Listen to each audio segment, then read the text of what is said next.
I'm Martin Windsor, and I'm going to finish. I think this is the sixth tape, if you care to hang in there with me. I've told who I am about my kidnapping and writing about mind control, and I've backed it up, and I've showed you the twins' birth certificates, marked through the dates, everything. They gave me the name of a twin, Peggy, that I still have to use unless I can get my name back. Peggy and Carl were both killed, and they marked through Carl's birth certificate. By the way, the British, when I was at the embassy, I've been up there twice, they told me to get the birth certificates. And I did. I got Carl's already had. Peggy's, that's the name I have to use for legal purposes. I can't get an attorney, by the way. Now, I'm going to go back because I have to on some of this. I've had my illness used against me to torture me and kill me, really, over time. I was brought here to Affordable in Salem, and this was written on January the 7th, and it says here, since Peggy moved in here August the 2009, she has always paid her rent on time. It's very strange that I'm answering to them. Gene Croft is the manager. It's owned by Lance Cooperman, who owns a whole bunch of them. He owns where I'm at now. It says here that they raised the rent to get me out.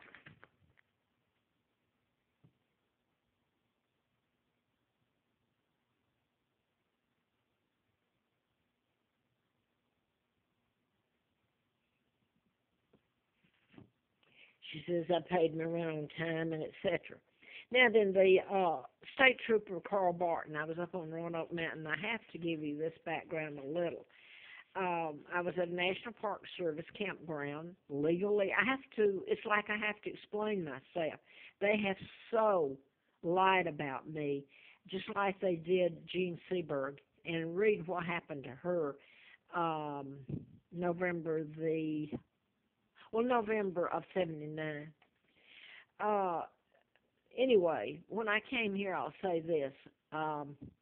Someone said to me, you were framed. And that's exactly what's happened, and it's never stopped. The people that kidnapped me are the Rockefellers, Rothschilds, my own uncle, George VI, and they control the media.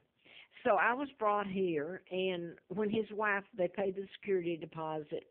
When his wife left, she said to me, this is how we run you with chemicals.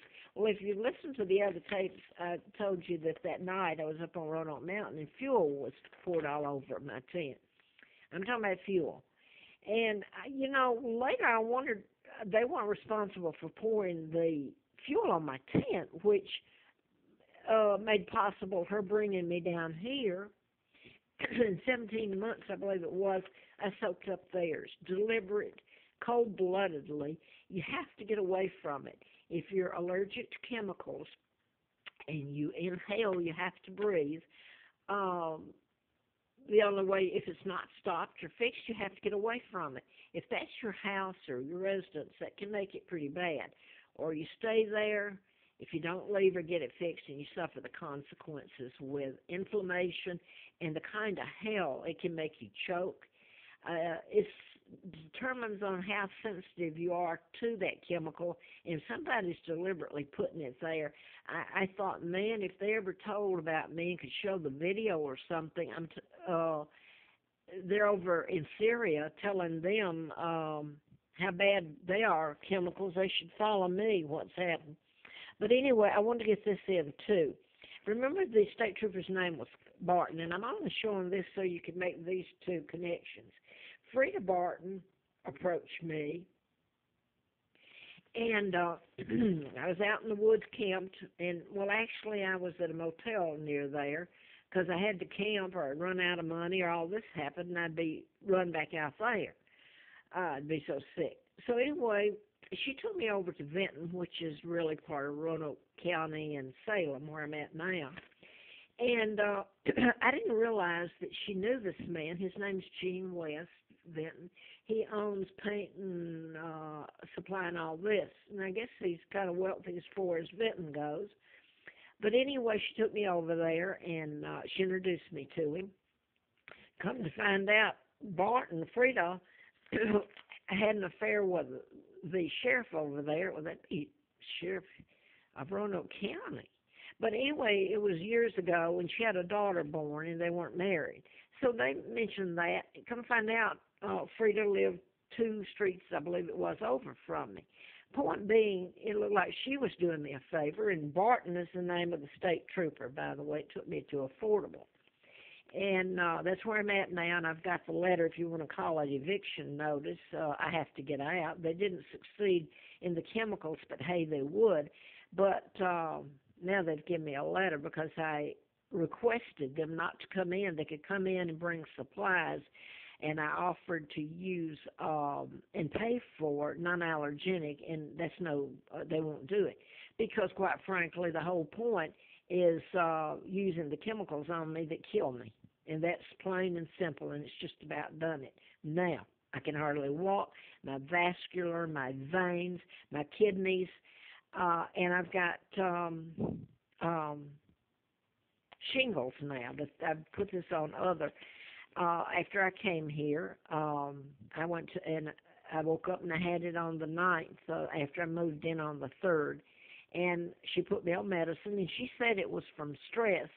I already had a low immune system from all this I've gone through.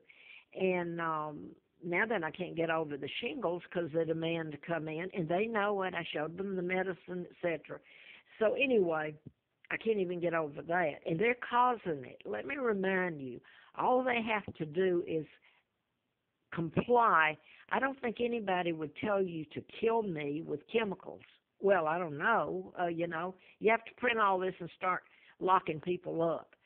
But I don't think OSHA, they're using OSHA, and I'm going to run out of tape again. I'm going to just go on with this. Right after I moved in and paid the deposit and all that, the air conditioning went out. And even Barton was there.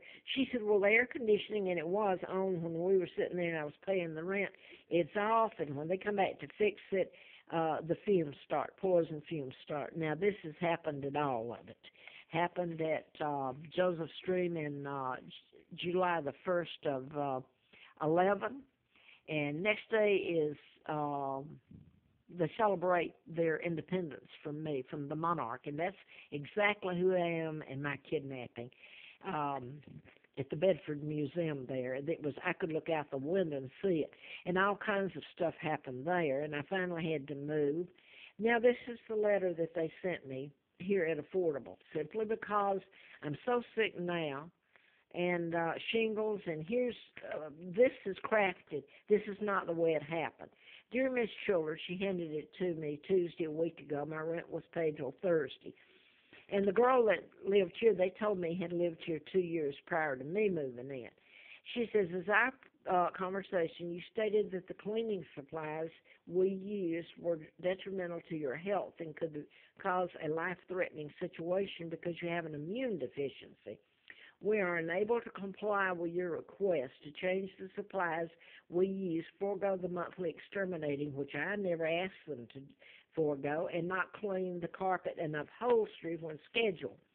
While sympathetic to your situation, we are under strict legal regulations from the government, OSHA, and do not intend to change our corporate policies. So saying it would be in everybody's best interest for you to find alternate housing that would be better suited to your needs. Now, I've told you what's happened to me. Find better housing. I'm going to go there if I leave here, if this isn't stopped, and they know this. So this is a joke. You will be allowed, listen to this, to pay for one more week, which will make your check-out date Thursday, May the 22nd, 2014, by 11 a.m. Thank you, Debbie McKay, manager. Now then, she promised to get this to me when she came to the door and told me I had to leave last Tuesday. Oh, there was all kinds of she couldn't get it to me. It was put through the door yesterday. And that's crafted, and you have to go into all this and give the detail like a background check. And you wouldn't get any of the truth. So I'm sitting here. This is the Memorial Day holiday, and somehow I'm miraculously supposed to be able to get up and find a place to live and have the